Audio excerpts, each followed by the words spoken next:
Assalamualaikum warahmatullahi wabarakatuh. Kita jumpa lagi ya teman-teman.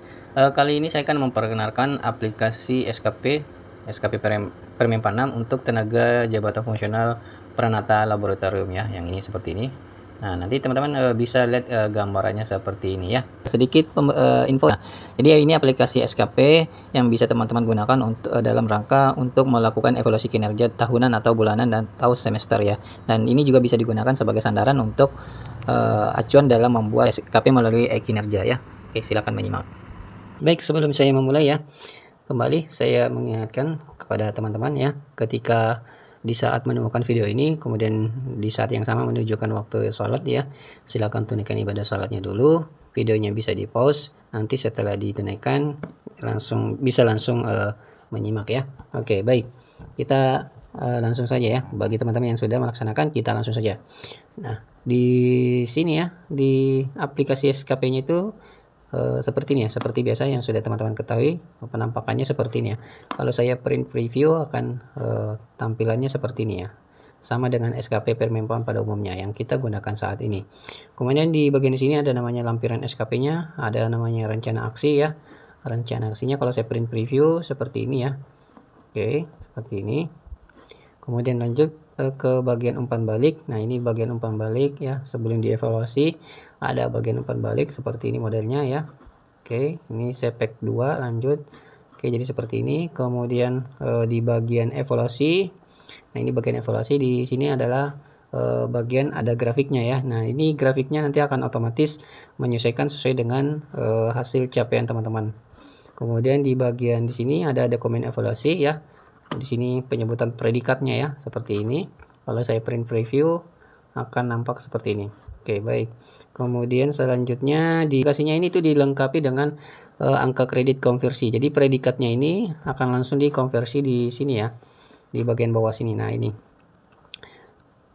aplikasinya ini sudah langsung dikonversi bagian sini. Nah, ini ada rumus ya. Jadi aplikasi konversinya ini bisa menghitung secara proporsional dan tahunan ya. Secara proporsional itu artinya masa kerja waktunya, umpamanya periodenya periode 3 bulan, maka aplikasinya ini mampu akan menghitung angka kredit konversi secara periode triwulan, atau bahkan umpamanya dalam satu triwulan itu kerjanya cuma 2 bulan karena dia pindah. Nah, ini aplikasinya sudah bisa menghitung angka kredit kinerjanya selama 2 bulan itu ya.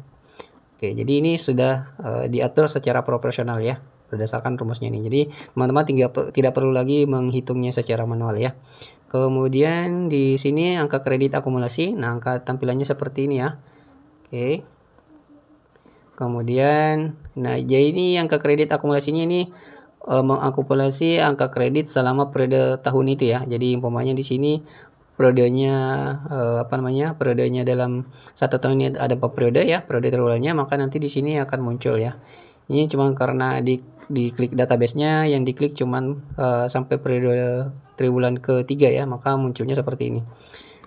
Kemudian di bagian sini ada hasil terakhirnya ya. Nah, di sini di hasil bagian terakhirnya sini ini ada tulisan ya, seperti ini keterangan ketika memang dia belum bisa untuk naik pangkat atau jabatan ya, naik pangkat atau jabatan, maka nanti di bagian uraiannya itu ya, ini bagian uraiannya, ini angka kredit jabatannya, ini angka kredit ini angka kredit pangkatnya, ini angka kredit jabatannya. Kalau memang dia tidak memenuhi, maka dia tulisannya kan warna merah, dan di sini ada tulisan tidak dapat ya, tidak dapat.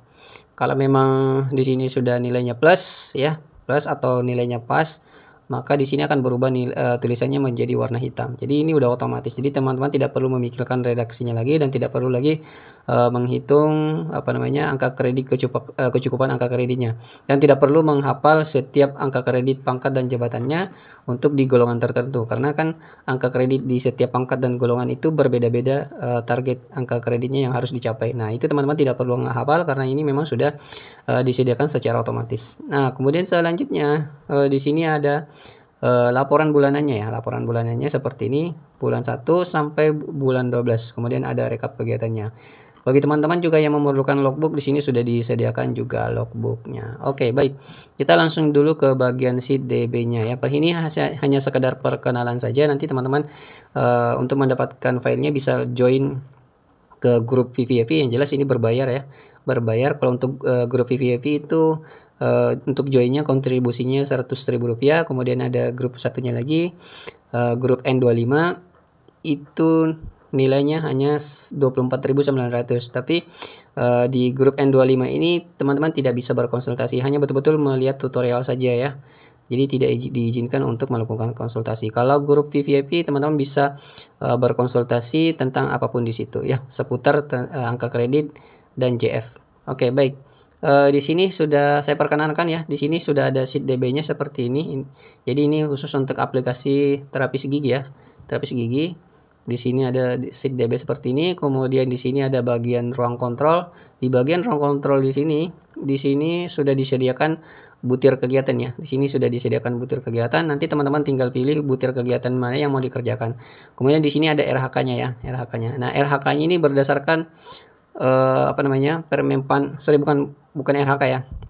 Jadi sebenarnya di sini adalah unsur dari butir kegiatan. Kalau ini adalah subunsur, yang di mana subunsur itu adalah butir kegiatannya. Nah, di subunsurnya inilah yang dijadikan sebagai RHK-nya. Jadi teman-teman tidak perlu lagi memikirkan RHK-nya karena RHK-nya sudah disediakan secara template seperti ini ya. Nah, nanti teman-teman tinggal memilih butir kegiatannya. Nanti RHK-nya otomatis akan terpilih berdasarkan butir kegiatan yang teman-teman pilih di sini ya. Jadi nanti menginputnya di bagian sini ya, inputnya di bagian sini. Oke, nanti teman-teman bisa lihat tutorialnya. Di sini saya mengulas secara sekilas saja. Kemudian di sini ada tanggal libur ya. Di sini umpamanya di bulan Januari umpamanya liburnya tanggal 1, kemudian tanggal 8. Nanti di bagian bulanannya itu secara otomatis akan melakukan penanda seperti ini ya. Nah, ini ada penanda warna abu-abu di sini ya. Jadi itu artinya di sini teman-teman tidak aktif kerja ya. Jadi teman-teman harus mengisikan di sini ya, di bagian TN, tanggal nasional. Nah, ini diisikan tanggal liburnya ya. Oke, kemudian di sini ada kinerja atasan. Teman-teman di sini tinggal mengisi RHK atasannya ya. Jadi RKA ini adalah kinerja atasan, di mana kinerja atasan itu adalah RHK-nya, rencana hasil kinerja yang akan diintervensi ya. Kemudian di sini ada kinerja vs perilaku. Nah, kalau di sini adalah bagian penilaian ya. Bagian penilaian teman-teman, penilaian perilakunya ya. Nah, di sini umpamanya kalau teman-teman melakukan penilaian secara triwulan, maka nanti teman-teman memberikan penilaian di sini secara triwulan ya. Ini triwulan 1, ini triwulan 2, ini triwulan 3, sini triwulan 4, kemudian terakhir ada semester dan tahunan ya di bagian sini.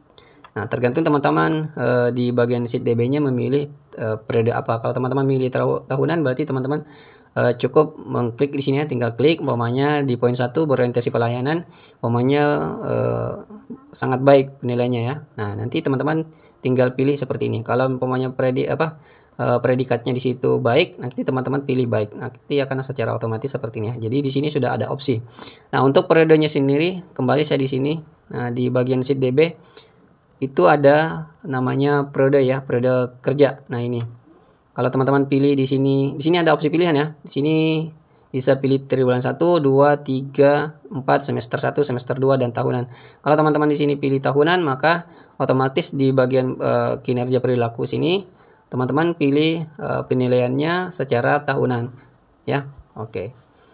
Baik, saya rasa di situ nggak ada masalah. Kalau ini bagian SKP kuantitatifnya sudah tadi saya jelaskan secara sekilas di depan. Kemudian untuk di logbooknya ya, terakhir untuk di bagian logbook, kalau memang teman-teman membutuhkan logbook, di sini sudah ada ya. Di sini sudah disediakan logbook seperti ini tampilannya. Saya akan preview seperti ini.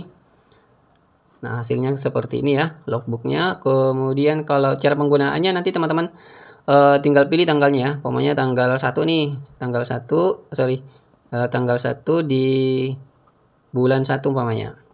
Nah, berarti di tanggal 1-nya nggak ada kegiatan ya, karena tidak ada kegiatan. Di sini nggak ada tanggal sama sekali.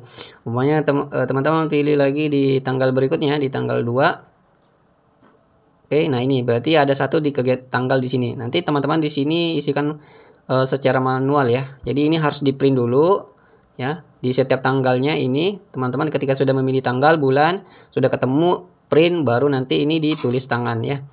Karena nomor rekam medisnya di setiap bulannya itu nggak bisa disimpan. Pokoknya di bulan yang sama, di tanggal yang berbeda, tanggal 3. Nah, otomatis kan rekam medisnya akan tetap sama kalau teman-teman di sini mengentrikan di sini. Jadi di sini dikosongin, di print, langsung di print, nanti ditulis tangan aja. Jadi seperti itu cara kerjanya ya. Jadi seperti itu ya aplikasi perkenalan aplikasi SKP Permempa 6. Mudah-mudahan ini bisa bermanfaat. Teman-teman kalau mau join ya silahkan kontak saya di grup umum. Silahkan klik si video, join dulu di grup umum. Dari sana kontak saya, nanti pilih mau join di mana, mau join di grup VVIP atau mau join di grup N25 ya. Saya akhirul kalam, nun wal qalami wa ma yasturun. Assalamualaikum warahmatullahi wabarakatuh.